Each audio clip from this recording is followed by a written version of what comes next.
సజీవుడు మన రక్షకుడు యేసుక్రీస్తు నామములో మనకందరికి శుభములు.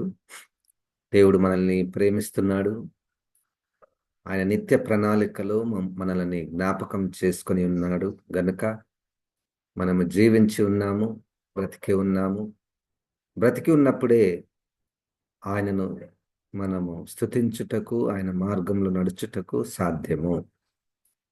ఈ వాక్యాల ద్వారా పరిశుద్ధాత్మ దేవుడు మనల్ని సరిచేసి క్రీస్తునకు కలిగిన సంపూర్ణతలోనికి మనలను నడిపించునుగాక.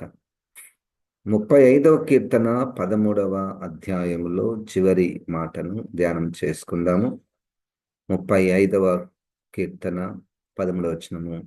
వారు వ్యాధితోనున్నప్పుడు గోనెపట్ట కట్టుకొంటిని, ఉపవాసం చేత నా ప్రాణమును ఆయాసపరుచుకొంటిని.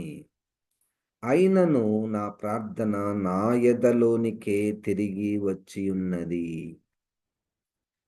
అయినను నా ప్రార్థన నా ఎదలోనికే తిరిగి వచ్చి ఉన్నది.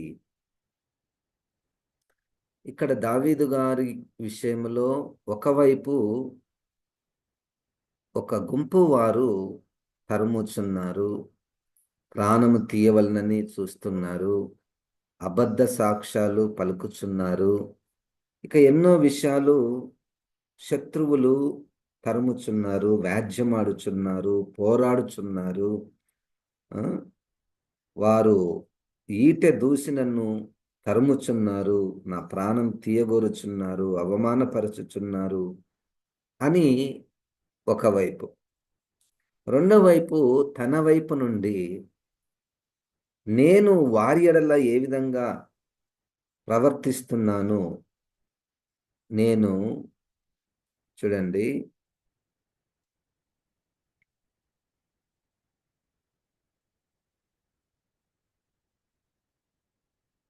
12వ వచనంలో, మేలునకు ప్రతిగా నాకు కీడు చేయుచున్నారు.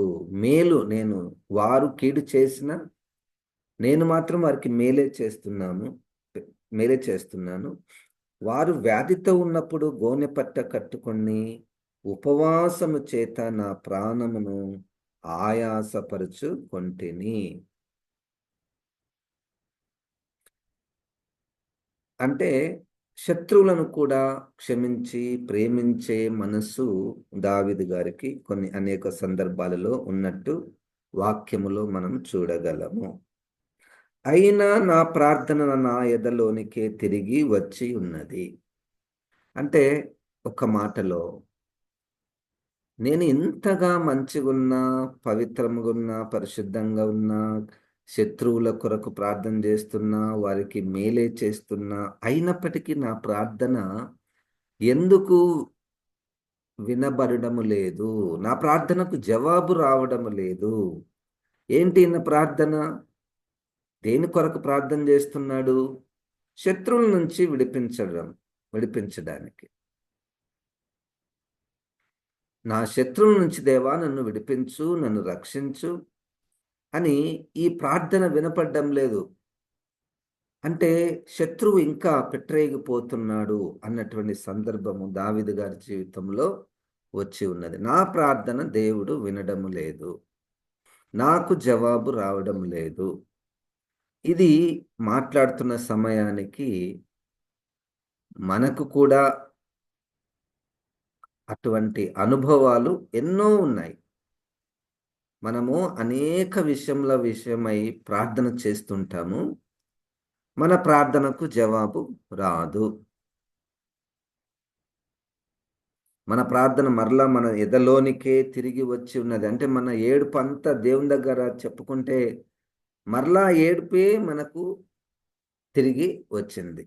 సమాధానము, సంతోషము, శత్రువుల మీద దేవుని యొక్క ఉగ్రత అదేం జరగడం లేదు. నా ప్రార్థన నా ఎదలోనికే తిరిగి వచ్చి ఉన్నది. ఈరోజు మనకు దేవుడు ఒక మంచి సందేశాన్ని ఇస్తూ ఉన్నాడు. నీ ప్రార్థన వినలేదు, నీ ప్రార్థన నీకే తిరిగి వచ్చింది, జవాబు రాలేదు. ఇంకా ఆ ప్రార్థనకు ఆ మనం ఏదైతే ఏడ్చి ఉపవాసం ఉండి దేని కొరకైతే చేస్తున్నామో అది అట్లాగనే మిగిలిపోయినటువంటి సందర్భము. ఒక దాని కొరకు నేను ఎంతగానో ప్రార్థన చేస్తున్నాను, కానీ జవాబు రావడం లేదు. నిజముగా నేను దాని విషయమై బాధపడుచున్నాను, మొరపెట్టుచున్నాను, ఉపవాసముండి మొరపెట్టుచున్నాను. అనేక మంచి కార్యాలు కూడా చేస్తున్నాను. ఈవెన్ శత్రువులకు కూడా నేను మేలు చేస్తున్నాను. కానీ ఈ ప్రార్థనకెందుకు జవాబు రావడం లేదు? నా భర్త విషయంలో నేను ఒక దాని విషయమై ప్రార్థన చేస్తున్నాను. లేదా నా భార్య విషయంలో నేను ప్రార్థన చేస్తున్నాను. నా పిల్లల విషయంలో ఒక దాని కొరకు ప్రార్థన చేస్తున్నాను. మరెందుకు జవాబు రావడం లేదు? నా ఉద్యోగం విషయంలో నేను ప్రార్థన చేస్తున్నాను. మరెందుకు జవాబు రావడం లేదు? కొన్ని కారణాలను మనము చూద్దాము. దావీదు గారి జీవితంలోనే 2వ సమూయేలు గ్రంథము 12వ అధ్యాయములో 12వ అధ్యాయము 12వ వచనము నుండి చూడండి.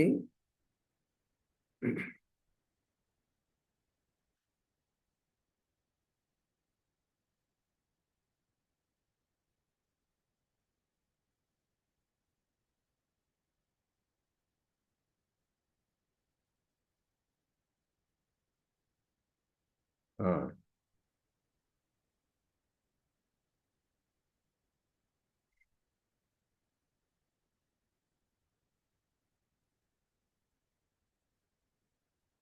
10వ వచనము నుండి 2వ సమూయేలు గ్రంథము 12వ అధ్యాయము 10వ వచనం నుండి.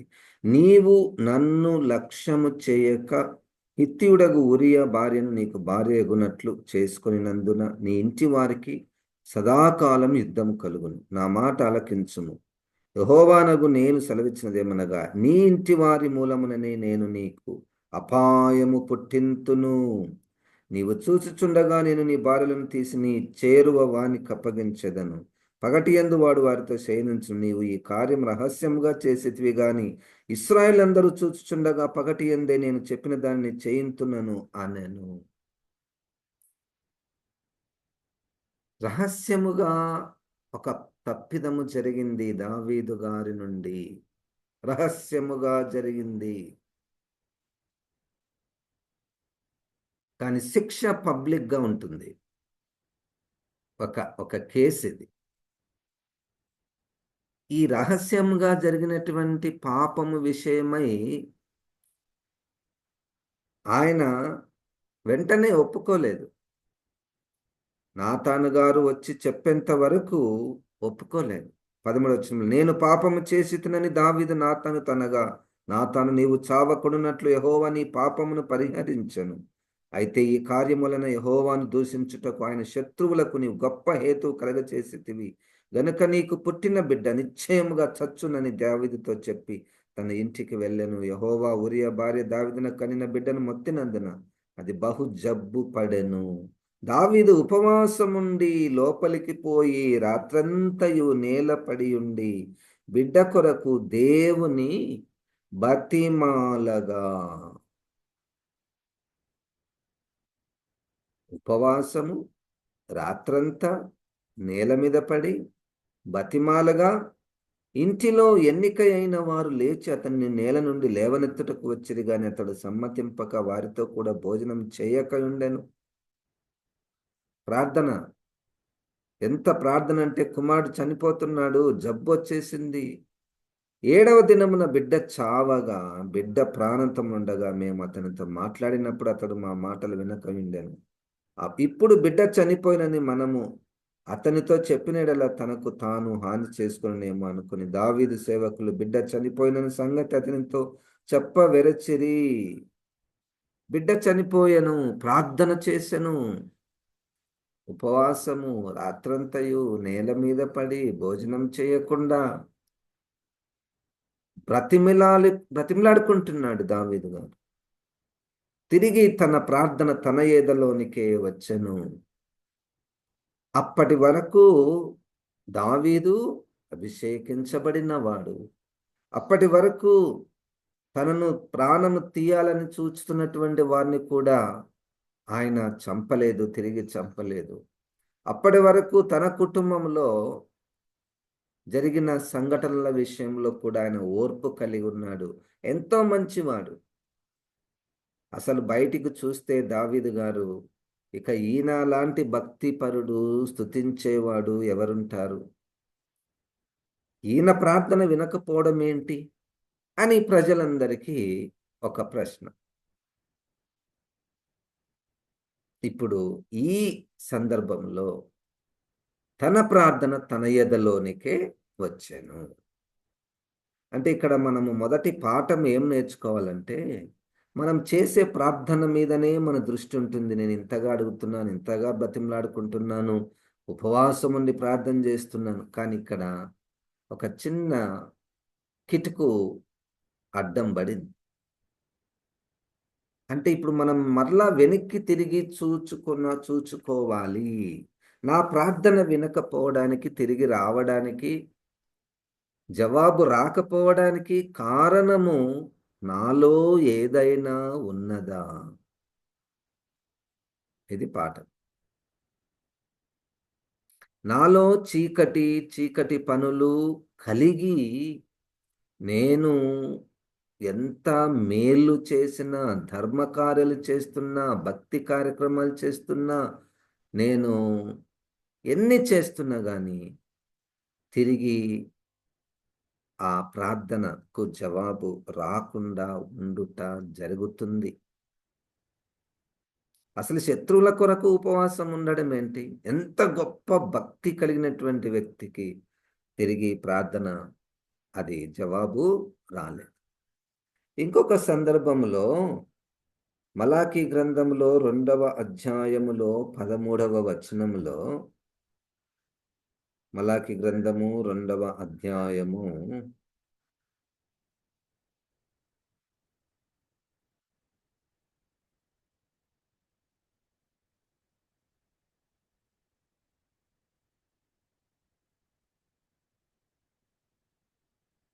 13వ వచనము, మరియు రెండవసారి మీరు అలాగుననే చేయుదురు.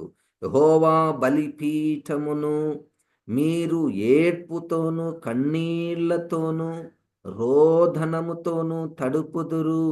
కాబట్టి ఆయన మీ నైవేద్యమును అంగీకరింపకయు తనకు అనుకూలము కాని అర్పణలను మీ చేత తీసుకొనకయు ఉన్నాడు.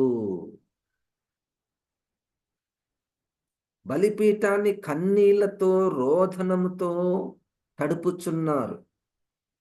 విపరీతమైనటువంటి ఏడ్పుతో ప్రార్థన.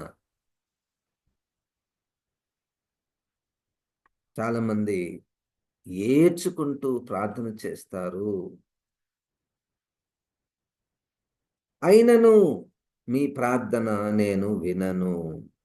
దేవుడు మా నైవేద్యమును అంగీకరించడము లేదు.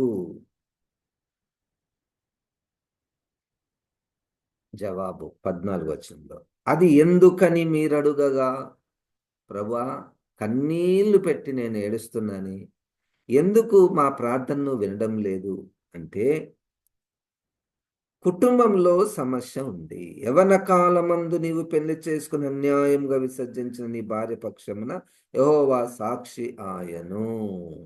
ఇప్పుడు ఎందుకు ఆ బలిపీఠం దగ్గర ప్రార్థనలు వినడం లేదు అంటే, ఇంటిలో ఒక సమస్య, భార్యాభర్తల మధ్యలో సమస్య. భార్యాభర్తల మధ్య సమస్య వలన దేవుడు ప్రార్థన వినడంట.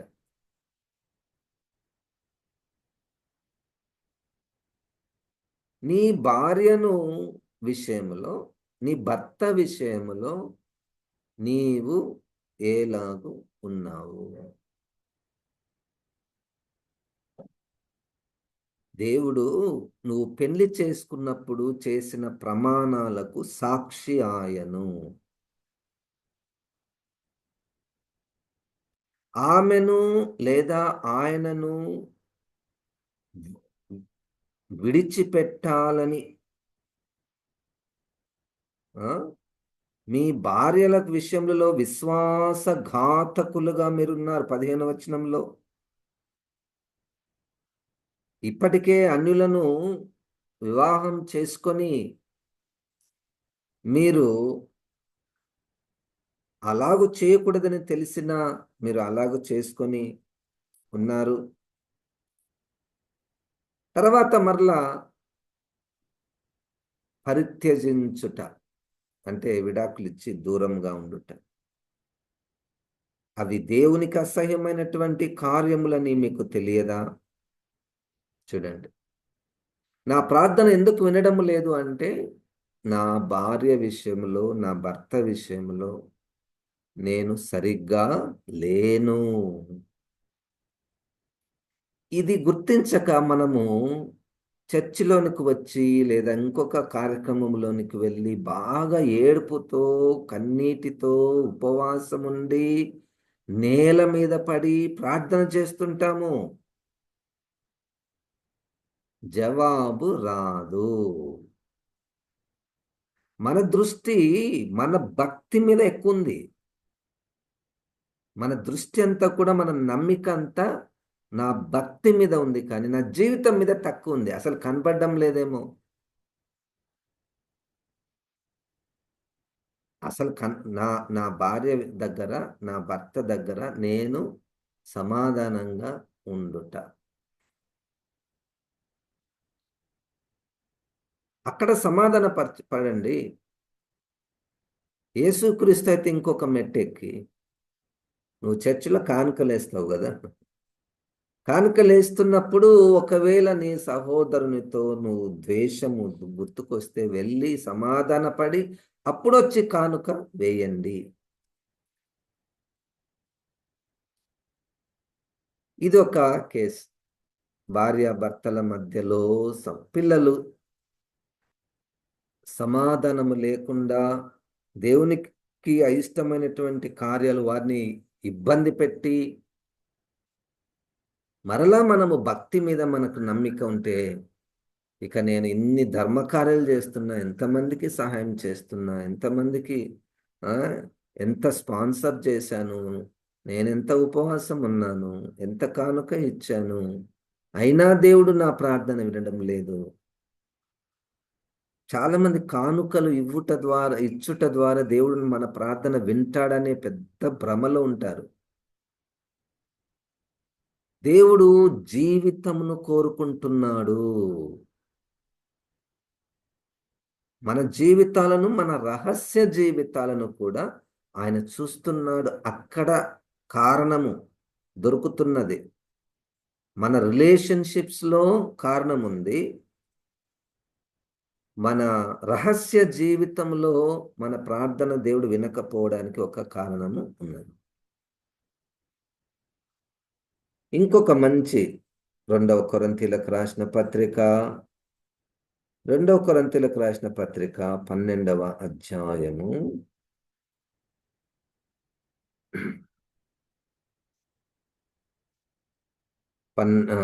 7వ వచనం నుండి, నాకు కలిగిన ప్రత్యక్షతలు బహు విశేషంగా ఉన్నందున నేను అత్యధికంగా హెచ్చిపోకుండా నిమిత్తము నాకు శరీరంలో ఒక ముళ్ళు, నేను అత్యధికంగా హెచ్చిపోకుండా నిమిత్తం నన్ను నలగగొట్టుటకు సాతాను యొక్క దూతగా ఉంచబడను. అది నా యొద్ద నుండి తొలగిపోవలనని దాని విషయమై ముమ్మారు ప్రభువును వేడుకొంటిని. ఏంటి పౌలు గారు ప్రార్థన చేసినా వినకపోవడమా?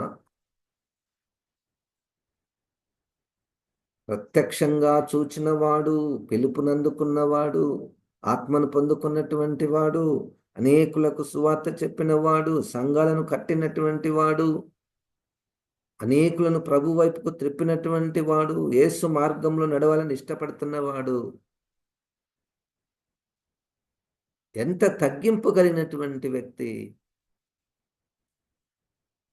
ముమ్మారు వేడుకొంటిని, కానీ జవాబు రాలేదు. ఎందుకు? 9వ వచనం, అందుకు నా కృప నీకు చాలును, బలహీనత యందు నా శక్తి పరిపూర్ణమగుచున్నదని ఆయన నాతో చెప్పెను. కాగా క్రీస్తు శక్తి నా మీద నిలిచి ఉండి నిమిత్తము విశేషముగా నా బలహీనతల యందే బహు సంతోషముగా అతిశయపడుదును. 2 కారణాలు. నీవు నీ నుండి ముళ్ళు తీసేస్తే 2 నష్టాలు జరుగుతాయి. అందుకనే ఆ ముళ్ళు తీసేయను. నువ్వు ప్రార్థన చేసినా వినను. ఏ ముళ్ళు తెలియదు. కొంతమంది ఇంకొక పత్రికలో తాను రాసినటువంటి సందర్భాన్ని గుర్తు చేసుకొని, తనకు కళ్ళ విషయంలో కొంత జబ్బు ఉన్నట్లు, కనపడనటువంటి స్థితి ఉన్నట్లు, ఒక ముళ్ళు, ఇంకొక ముళ్ళు కావచ్చు. ప్రార్థన చేస్తున్నాడు.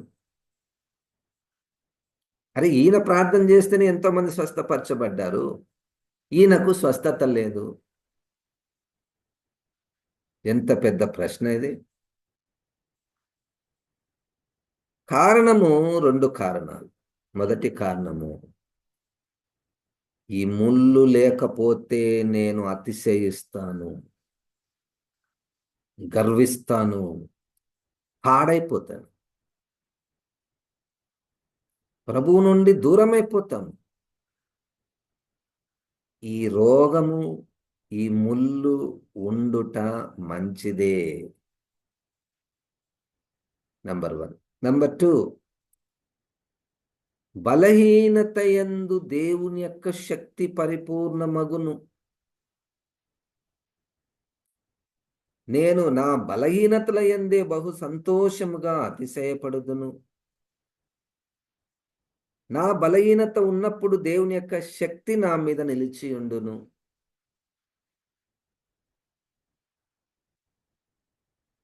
కాబట్టి ఇదొక కేస్. నా ప్రార్థన నాకే వెనక్కి వచ్చేసింది. దేవుడు వినలేదు, జవాబు రాలేదు, స్వస్థత జరగలేదు, పరిష్కారం రాలేదు. రహస్యముగా ఏదైనా పాపమున్నదా? భార్యాభర్తల మధ్యలో నువ్వు చేసిన ప్రమాణాలకు దేవుడు సాక్షిగా ఉన్నాడు. ఆ ప్రమాణాలు ఏమయ్యాయో?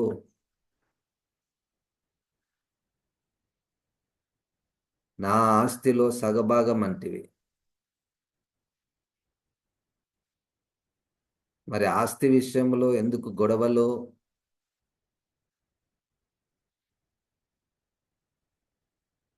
మేలుకైనను కీడుకైనను, ఆరోగ్యమందును వ్యాధి అందును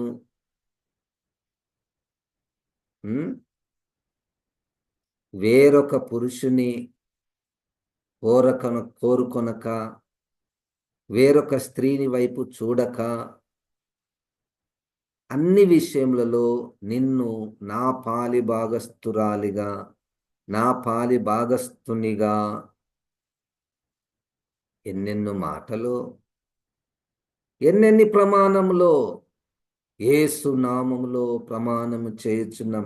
ఆటన్నిటికీ దేవుడు సాక్షి ఆయను. అక్కడ సమస్య పెట్టుకొని ఇక్కడ వచ్చి ప్రార్థన చేస్తే ఎన్ని ప్రార్థనలు వ్యర్థమైపోతున్నాయో, ఎన్ని ప్రార్థనలు వ్యర్థమైపోతున్నాయో.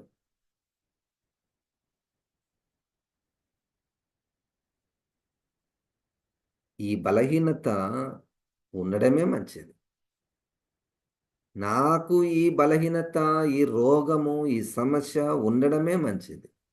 ఇది లేకపోతే నన్ను పట్టుకొనివారు, నన్ను తట్టుకొనివారు ఎవరుండరు. పాడైపోతా, నేను చెడిపోతా. కనుక ఇది ఉండడము మంచిదే. ముమ్మారు ప్రార్థన చేసి తిని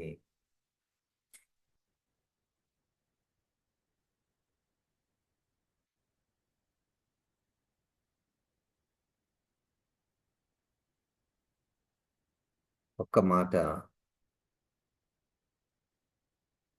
న్యాయాధిపతుల గ్రంథము 6వ అధ్యాయములో యెహోవా దూత గిద్యోను గారికి ప్రత్యక్షమైనప్పుడు చూడండి,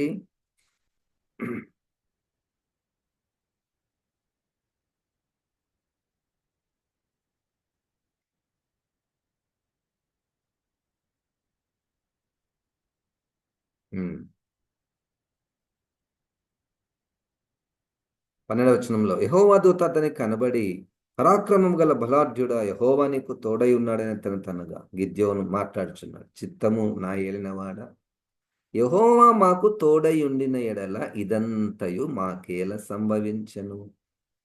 యెహోవా ఐగుప్తుల నుండి మమ్మల్ని రప్పించినని చెప్పుచు మా పితరులు మాకు వివరించిన ఆయన అద్భుత కార్యములన్నీయు ఏమాయను. యెహోవా మమ్మల్ని విడిచిపెట్టి మిద్యానుల చేతికి మమ్మల్ని అప్పగించినని అతనితో చెప్పెను. మీరు బాగానే చెప్తున్నారు, యెహోవా సాయం చేస్తాడు, రక్షిస్తాడు, అన్ని బాగానే చెప్తారు గానీ, మరి యెహోవా మా ప్రార్థన వింటే మమ్మల్ని ఎందుకు శత్రువులకు అప్పగించాడు? ఎందుకు ఈ స్థితిని మాకు కలిగించాడు? అది ఆయన సమస్య, ఆయన ప్రార్థన. దేవుని మీద నమ్మకము పోయినటువంటి స్థితి. అసలు విషయము గిద్యోను గారికి తెలియదు. ఏంటి అసలు విషయము? నువ్వు నిజమైన దేవుడు ఉన్నాడన్న దాని మీదనే నీకు నమ్మకముంది. మా దేవుడు ఐగుప్తు నుంచి విడిపించాడు, అన్ని చేశాడు, అవన్నీ బాగానే ఉన్నాయి. కానీ నీ లైఫ్ బాగలేదు. వారు మరలా పాపము చేసిరి. ఇక్కడ పాపం అన్నటువంటిది మన ప్రార్థన దేవునికి చేరకుండా ఆపుతుంది. మన ప్రార్థన దేవునికి చేరకుండా ఆపేస్తుంది. మన మొర్రలు, మన ఏడ్పులు, ఏడ్చుట అండి. ఎంత కన్నీరు పెట్టి ఏడ్చినా గాని ఎందుకు ప్రార్థనకు జవాబు రావడం లేదు? అనేక కారణాలలో కొన్ని కారణాలు మనము చూసాము. అసలు ఆ 35వ కీర్తనలో ఇప్పటి వరకు దావీదు గారిని ఎంత మెచ్చుకున్నాము. ఎంత మాదిరికరమైనటువంటి వ్యక్తి, దైవభక్తి లేనటువంటి వ్యక్తి, దేవునికి హృదయానుసారుడు. ఇటువంటి భక్తి ఇక యేసు ప్రభు గాక ఎవరికుంటుంది అని కూడా చెప్పాము. యేసు లాంటి మనస్సు కలిగినటువంటి వ్యక్తి ప్రార్థననే వినకపోతే అసలు కారణము రహస్యములో ఉన్నటువంటి పాపము కావచ్చు. అసలు కారణము మన కుటుంబాలలో, మన సంబంధాలు, భార్యాభర్తల మధ్యలో సంబంధాల విషయం కావచ్చు. అసలు కారణము అది అట్లా ఉంటేనే మంచిది. ఎందుకంటే అది తీసివేస్తే నువ్వు దొరకవు ఇంక. అతిశయిస్తావు. ప్రత్యక్షతలు, నాకున్న ప్రత్యక్షతలు, నాకున్న వరములు ఎవరు లేరు, ఎవరికి లేవు అన్నట్టుగా నువ్వు పబ్లిసిటీ తెచ్చుకొని నిన్ను నీవే మహిమపరుచుకొని ప్రజలందరూ దేవుని గాక నిన్ను మహిమపరిచే విధంగా దారి తీసే ప్రమాదం ఉందయ్యా. అది అట్లా ఉండని. నా కృప నీకు చాలును, బలహీనతల యందు క్రీస్తు శక్తి నిలిచియుండును. దేవుడు నీ పట్ల ఒక ఉద్దేశం కలిగి ఉన్నాడు. ఆ ఉద్దేశం నెరవేరుస్తాడు. కనుక దేవుడు జీవితాలను కోరుకుంటున్నాడు. మన ప్రార్థనలు, మన భక్తి దేవుని మీద, దేవుని శక్తి మీద అంటుంటాం కదా! దేవా నువ్వు ఏమంటారు, స్వస్థపరచు యెహోవాను నేనే అన్నావు కాబట్టి ఈమెను స్వస్థపరచు, ఈయనను స్వస్థపరచు. ఆ! యేసు రక్తములో ఈమెను కడిగి శుద్ధి చేసి స్వస్థపరచు. నువ్వు అనేక మందిని స్వస్థపరిచావు ప్రభువా అని ఎన్నెన్నో మాటలు మాట్లాడుతుంటాము మనము. అయినా జవాబు రాదు. మరి మనం ఎవరికి ప్రార్థన చేస్తున్నామో వాళ్ళ జీవితము ఎట్లా ఉంది? నా కుమారుడు తాగి యాక్సిడెంట్ అయి హాస్పిటల్‌లో పడ్డాడు.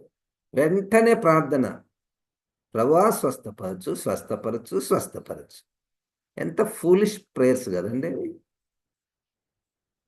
ఎంత దూరమొచ్చేసామో మనం. అసలు దేవుణ్ణి మనం సరిగ్గా అర్థం జేసుకోవడం లేదు. నా కొడుకు తాగి తందనాలాడి, తిరిగి బయటబడి యాక్సిడెంట్ అయ్యి హాస్పిటల్‌లో పడితే, నేను వాని స్వస్థత కొరకు ప్రార్థన జేయాలనా? ఆ ప్రార్థనకు జవాబొచ్చే అవకాశం ఉందా?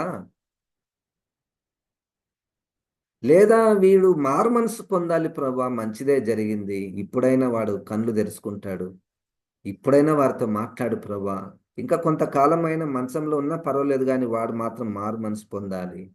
అట్లా ప్రార్థన చేద్దాం. ఏ విషయంలోనైనా, ఫైనాన్సెస్లో బాగలేదు, బాగలేదు, బాగలేదు, మాకు డబ్బులో చాలా కష్టం ఉంది ప్రభా, నా భర్త మారాలి ప్రభా, ఫైనాన్స్లో మనకు కొంచెం ఇబ్బంది అయినా పర్లేదు కానీ మారు మనసు పొందాలి. ఈ ప్రార్థన బాగుంటుందా, ఆ ప్రార్థన ఏడుపు ప్రార్థన బాగుంటుందా? పరిశుద్ధాత్మ దేవుడు మనల్ని సర్వసత్యములోనికి నడిపించునుగాక. జీవం గల దేవ, వాక్యమైన ప్రభా, ఈ మాటలు నాలో మాలో ఫలింపచేయమని యేసుక్రీస్తు నామమున ప్రార్థిస్తున్నాము తండ్రి. ఆమెన్. ఇప్పుడు మన పరమ తండ్రి అయిన దేవుని యొక్క ప్రేమ, ప్రభువైన యేసుక్రీస్తు కృప, పరిశుద్ధాత్మ దేవుని యొక్క సహవాసము మనకందరికీ సదాకాలము తోడై ఉండును గాక. ఆమెన్. దేవుడు మనల్ని దీవించునుగాక.